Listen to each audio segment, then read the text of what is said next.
Hello, everybody, and welcome to Kick Conflict to the Curb, the place that growth-minded professionals come to discover the newest strategies on how to deal with bullies, narcissists, micromanagers, and even mediocrity, and to make sure that their employees feel included and heard. I'm your host, Joyce Weiss, communication coach and queen of conflict resolution. Individuals and small groups come to me to improve relationships and reduce their stress at home and work. And how do they do this, you may ask? Well, they transform from not knowing how to start a tough conversation, all the way to feeling confident using their voice without losing their cool. I am so excited. Did you understand? So excited to learn from our guest today, Bret Packard, who's going to show us how disrupting the status quo is a powerful tool, especially during these days. And I would like to introduce Bret to you. For 30 years across 30 countries in the international banking and wealth management space, Bret has run large, complex, high-growth businesses and an array of product lines while serving as executive director on subsidiary boards in the largest banks in 2 countries. As a country and regional CEO, he has successfully transformed ecosystems, built inclusive and diverse leadership teams, upgraded performance in management systems, and revamped faltering businesses to generate sustained profitability in both benign and crisis market conditions.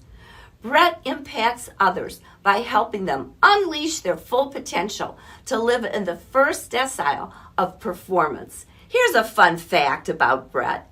At the age of 58, Bret loves to fight the power of time and aging through hard work on his physical and mental health, with the objective of keeping as close to his condition as during his university days in the 1980s. Welcome to the show, Bret. Hello. Hey, Joyce, thank you for the great introduction. That was awesome. Thank you. Well, I have an awesome guest, so I have to treat you that way. So before we got live here, Kick Conflict to the Curb, you and I were talking about how you fight the power of time and aging, both physically and mentally. So as though you were in the 1980s or close to those days. Tell us more, please. What do you do to do this? Yeah, well, I think we all have a choices. One thing we don't have a choice with is aging, right? And so when I left corporate life at the age of 52. So in 2016, I was 52.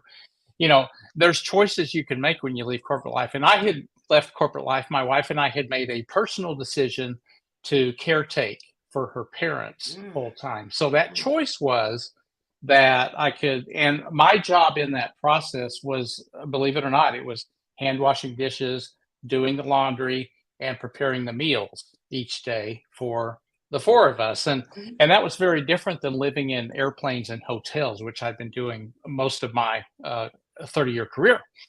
And so, Joyce, what happened was that choice was, okay, I can do this, but that's going to require a huge mental adjustment to what I've been accustomed to for 30 years.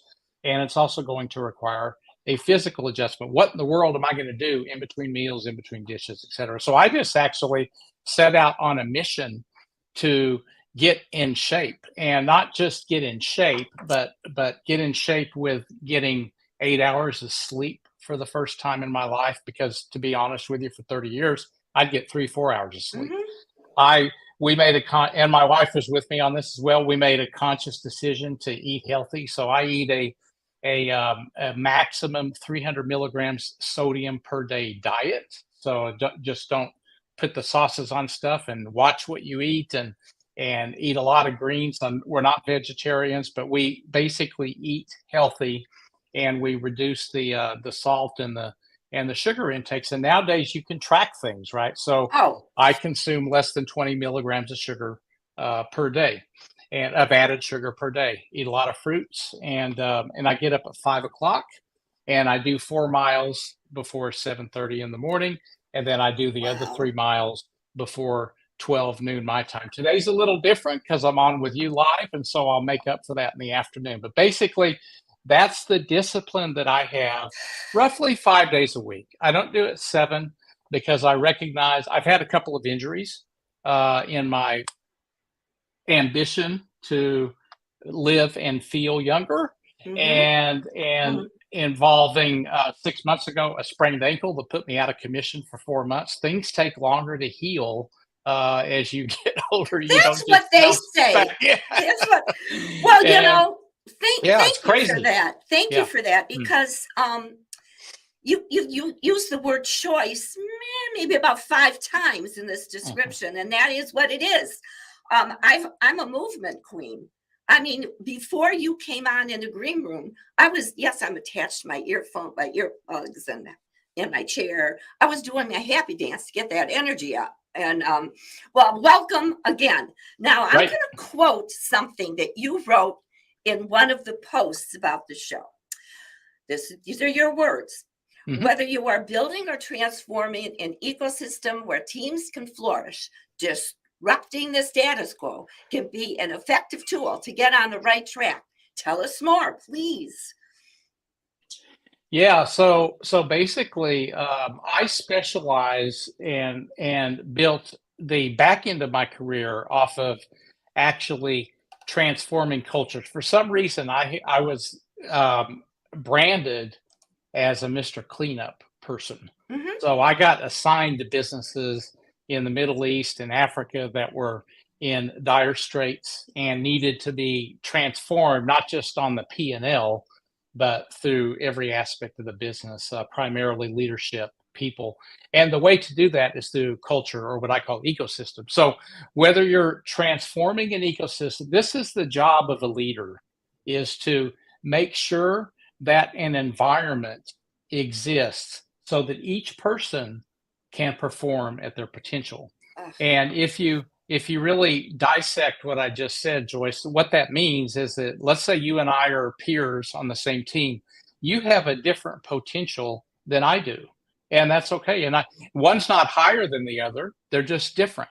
And so, an ecosystem needs to be such that we can each perform optimally. I have things to bring to the table, you have things to bring to the table, etc. So creating that ecosystem requires oftentimes disruption, meaning that that the way that people are measured, the way that performance is assessed, the way that people are compensated, the way that products are designed, the way that consumer satisfaction is measured.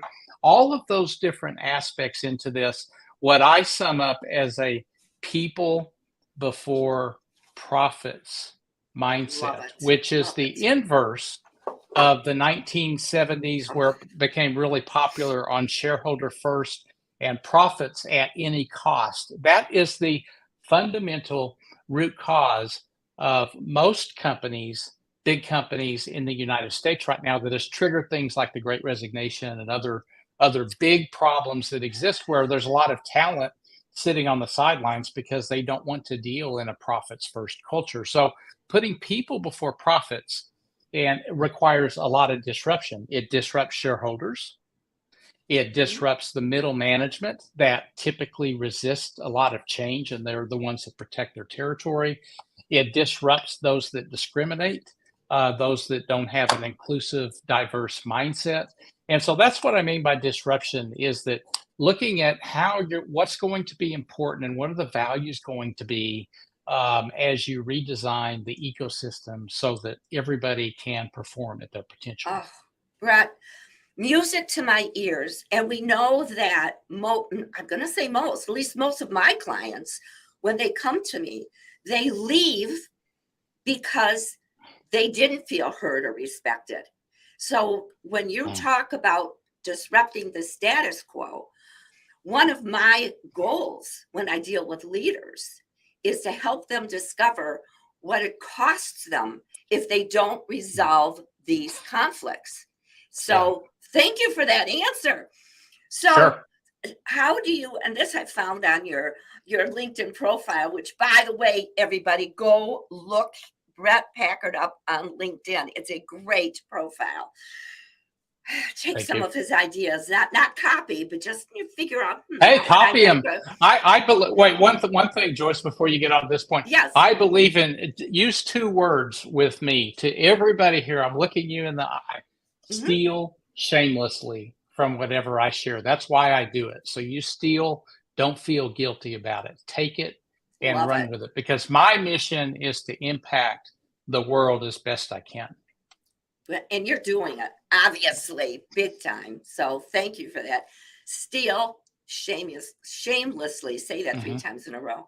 So how do you use fuel to perform? How do you use fear as fuel to perform at the highest level under extreme pressure? Those are your elite performers. So how in the world do you do this when people are watching the show, either live or later on? They're wondering, how can I use it instead of being afraid of fear? Yeah, and I think, fear is something that as a human, we have many different advantages. We have the Mhm. ability to be creative and also the ability to fear things. As a In contrast to I recently used an analogy of a squirrel, right? When Mhm. people talk about quiet quitting, and to the quiet quitters out there, look, I understand why you're doing it, but you're becoming a squirrel. If you're not going to, if you're just going to survive and do enough to survive and not to grow, you're a squirrel. And Mm. those squirrels are busy. I mean, you live in Michigan. I recently lived in Nebraska till a couple months ago. Those squirrels are busy in the fall getting ready for summer. They're burying those nuts in the ground so that they can eat, but they do what they can to survive. As a human, um, we have the ability to do more than just survive. And so, to get back specifically to your question about fear, what I do to use it as fuel and motivation is that, first of all, it's never as bad. What the worst thing that can happen is rarely as bad as what our mind tends to think. So Mhm. I use something called adversity quotient, Joyce, AQ. So we hear a lot about IQ, EQ. Mhm. A person like me comes on and I do AQ, and everybody looks at me kind of funny, like, "What the world are you talking about?" Well, here, all that the viewers need to know right now about adversity quotient is you want a high one. And to get a high one, you do three things.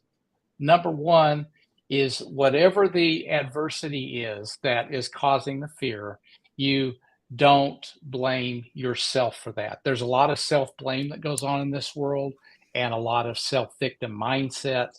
That doesn't solve the problem. So, to really master the AQ, you need to not blame yourself. Number two, you don't blame others. And that's a really hard one because we live in a society that reinforces blame.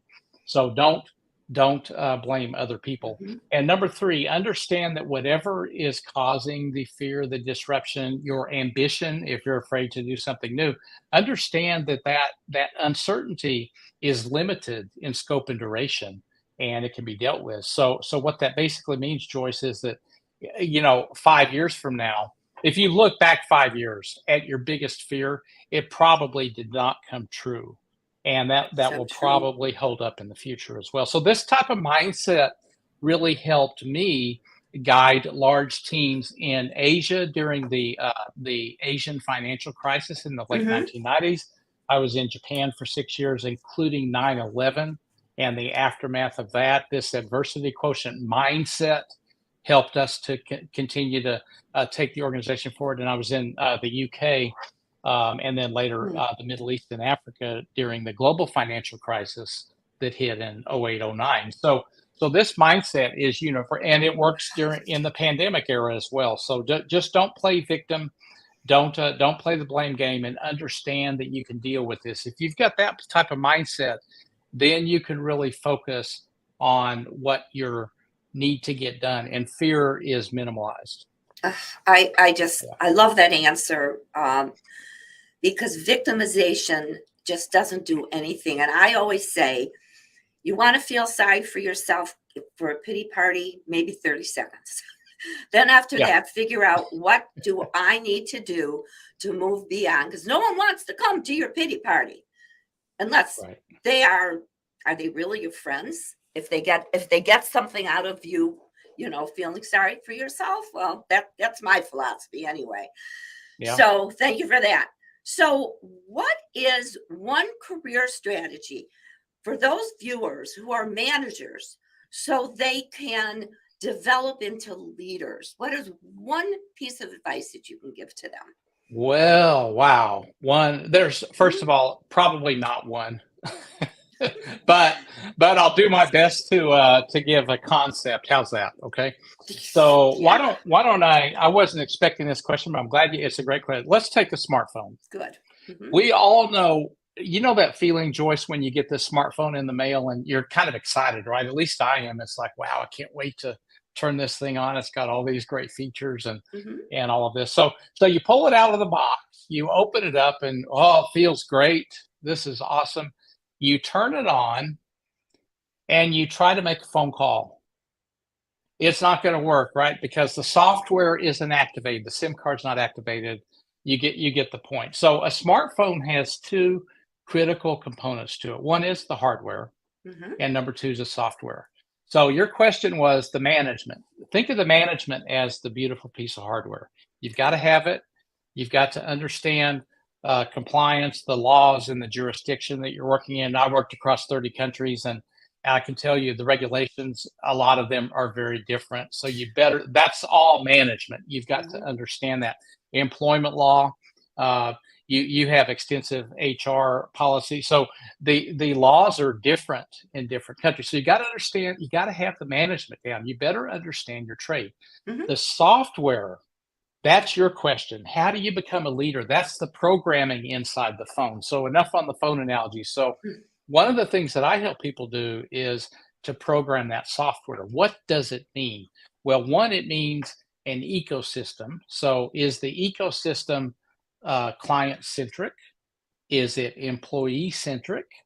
Is the ecosystem community centric, for example? So, in other words, is it a balanced ecosystem? So, my first answer to your question is to all managers wanting to become leaders is understand that there's hardware and software.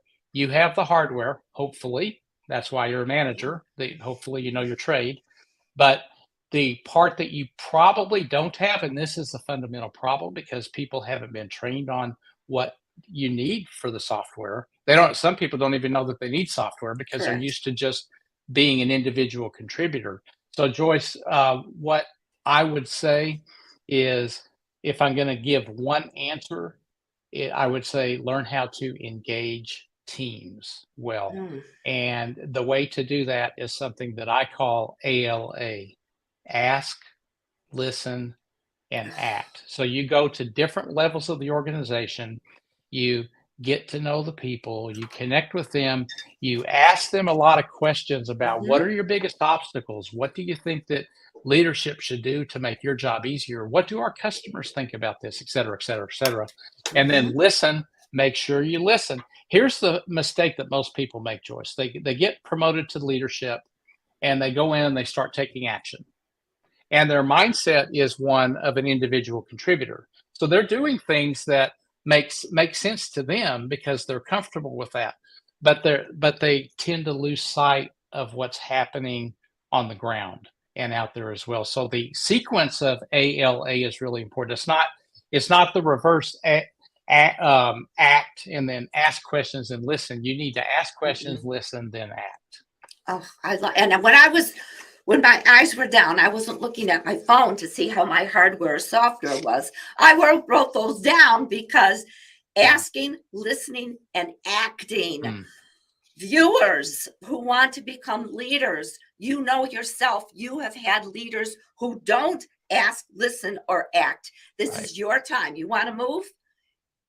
It's not rocket science. I hate to tell you that, Brett. Right. I mean, it's It's not. brilliant, but it's Mm, not right. You can do it.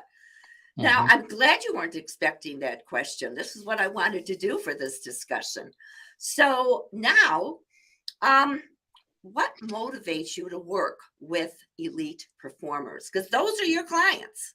That's what you told me the first time that we met, whether Hmm. you wanted to be on a show and if I wanted you to be on. And after 10 seconds, I knew I wanted you to be on. So tell me, what motivates you to work with them?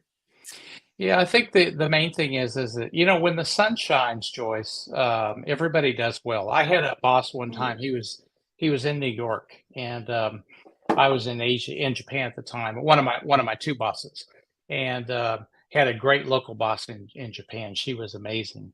But my other matrix boss in New York, he used to always tell a story of the rising tides, and his name was mm, Ken. And Ken used to always say, "Hey, when the tide's up, all the boats rise. Everybody does well. But when the tide's down, okay, when things change, very few remain up." And so, his analogy was talking about markets in general, mm-hmm, mm-hmm. because we built a business in Japan and at that point, Japan was the second largest economy in the world. It was ahead of China, and we were the largest bank in Japan from a foreign currency perspective. So we had products and services that were very unique to the market that we were able to bring from London, from the United States, et cetera, to the Japanese. Many people don't realize this, but Japan has had zero interest rates until very recently for decades. Hmm.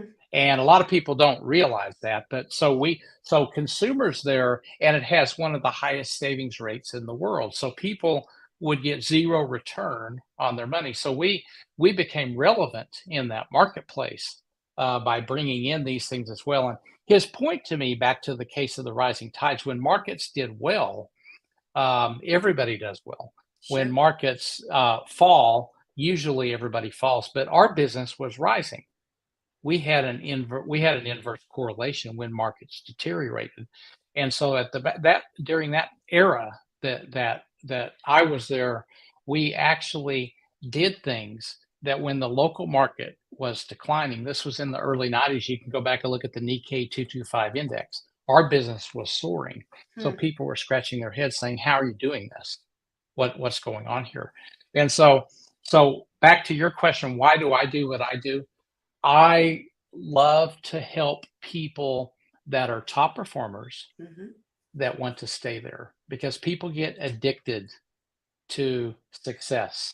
But when adversity strikes and they fall off, it's devastating. So I help people prepare for and sustain that performance amidst when the sun is no longer shining or the tide falls and we got a thunderstorm here. I help people prepare for continuing to flourish and perform amidst adverse conditions like we're encountering now during the Oh, yeah. pandemic. It's pretty adverse. And like we're likely, if you look at what Jamie Dimon, the CEO of JP Morgan, said yesterday, he's pretty concerned about a recession next year, Mm-hmm. in a global recession. And so, for those of you that haven't seen it, you should go look at what he said. So, I help people in their own business prepare for that type of adversity. Oh, God, you are as busy as you are. Look out with your calendar because people are going to need this. And I know Yeah. on a different aspect, one of the things that I know I found with my coaching clients is how to balance that ambition with your inner peace. And if we're not talking about elite performers here, but we're Hmm. talking about living on purpose and having good relationships, feeling good about yourself, both physically and mentally. So I love that you work with the elite performers. I mean, thank you for that analogy. The waves. Oh, this is so good. Well, listen, I just have a couple more minutes. So Sure. that this is going to be what a question to ask at the end. What lessons did you learn about yourself since you were in college and how they impacted your career? Wow. Okay. I would Two say minutes. maybe, yeah. The main lesson that I learned, Joyce, was that success is not linear. Okay. I thought it Mhm. was. Earlier today I was engaging on somebody that posted something about creating a manifesto, and they were asking publicly on LinkedIn, can you share something as well. And I shared the Mhm. fact that I was able to become financially independent at the age of 52 and step away from corporate life. But the truth is that when I laid out the plan back in, this was 1987, right when I got out of Mhm. university, it wasn't linear. First of all, it was age 65, when it was the standard government definition Of of, course. okay, I'm going to retire by age 65. And yes, I'm a dinosaur for everybody listening here. So that was my mindset. And so Mhm. I thought, okay, well, I know I'm going to be a banker.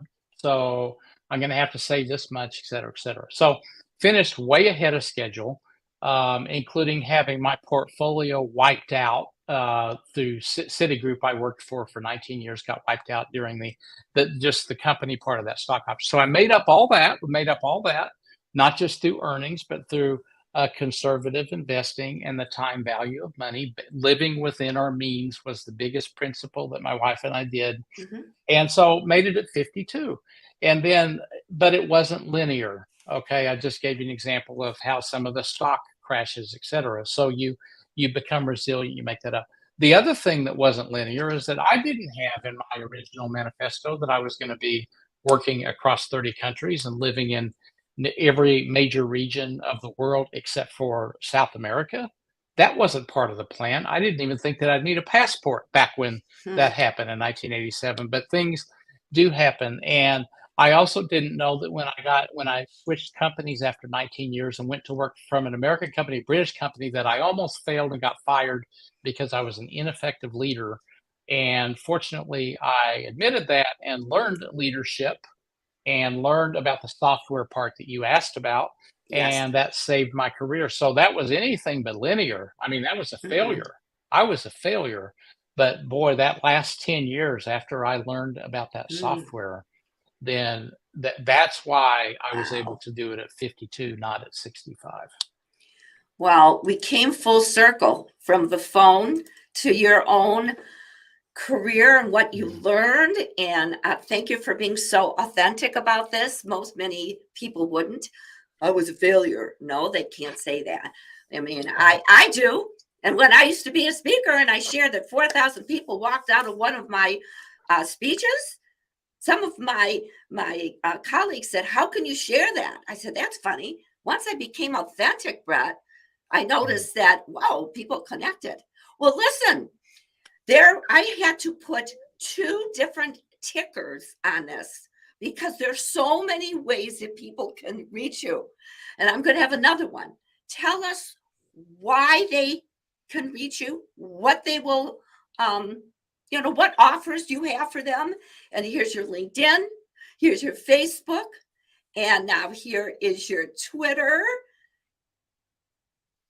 and Yep. your Instagram. So, Yeah, so I think probably the best way for people to get hold of me is through LinkedIn, okay. but I am on all the Okay. platforms as my name basically. So and that's the best way. I think just in terms of, I'm very particular about the type of clients I take on board because it's a highly, I think you picked up through this discussion, it's a highly specialized Navy Oh. SEAL type of Mhm. environment where it's not for everybody. But I would just encourage everybody to follow me on here on LinkedIn. Follow me every day because yesterday, just in real short, Joyce, I know we're limited on time, Mhm. but yesterday I ran across an article that something was trending on TikTok for Generation Z, 61 million views.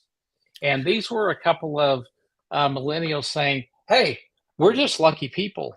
And I encourage basically 61 million of you, that's how many it went to. I encourage you to just think about good things happening, and they're going to happen to you. Mm. You don't need to work for them. They'll happen. And they showed all this stuff about how great things had happened to them. So I wrote a post yesterday, and all of you watching this should go look at my post from whatever yesterday's date is and talking about the lies that are out there, because this is a lie. Is that positive thinking is great, but it Mhm. won't do you any good at all without action and hard work. And so don't let people out there that, by the way, they're working really hard. These three or four ladies that were doing this, Mhm. they're working really hard. They're Generation Z, but they're making money off of the suckers that believe Wow. that they don't need to work hard and build their skill set and gain experience and build relationships. Importantly, Joyce, you and I have talked about that many times before, that Mhm. the importance of professional relationships. So I encourage people, follow me on LinkedIn. You'll get the truth around a lot of this stuff, where I kept daily handwritten journals for all 30 years of my career. So I've got Hmm. 89 Wow. books sitting in my closet here, Hmm. basically documenting my 30-year career across these countries. And I post about something from those journals every day. So you're going to get a real life concept every day from me on LinkedIn. Oh my God, you've got enough content. Yeah, as a content creator, Brett, Yeah, for at least 15 lifetimes. I mean, that's right? right. You I take do. care of yourself mentally and physically. So, you Yeah, it's a know, heck of a library. yes. Well, listen, I loved today's interview. You shared so much of your insight, and the viewers, I'm sure, appreciate our time together. And thank you so much. And I hope that you return sometime in 2023 or Be happy 2024. to. Great. Well, I thank you so enjoyed the much. conversation. I enjoy your program. People need Thank to you. follow you. You have an amazing background and set of experiences yourself. Thank You and you. I were introduced, as you and I were talking, by Sejal Thacker, Hmm. who's a great person. I think you've known Sejal longer than I have, actually, and she connected both of us. Yes, you did. Anyway, people need to follow you. They need to look at some of your prior programs. You've had some great guests on here. I also had the opportunity to look at those over the weekend, and so keep up the great work, Joyce, and Thank thank you you. again for having me. Oh my gosh, my pleasure. And thank you so much for that kind testimonials, which you just gave me. But yeah, Yes. hard work and action. And we got to ask, listen, and act. And you become an elite Yes. performer, not overnight. Well, thanks again. Thank you, Joyce. Thank you to the viewers. Absolutely. So I sure hope that you enjoyed yourself as much as I did listening to Bret Packard's brilliance. And I invite you to connect with me on LinkedIn. Please subscribe to YouTube for my channel on bullies, narcissists, everything that I talk about or write about in my social media. And call me if you want more information on how to work with me as your coach, either individual or group, and coaching clients discover what it costs them when they don't resolve their conflict. Things like money, relationships, inner peace, all important in my life. What about yours? So let's go kick conflict to the curb together. And thanks so much for watching. And remember, you get what you tolerate.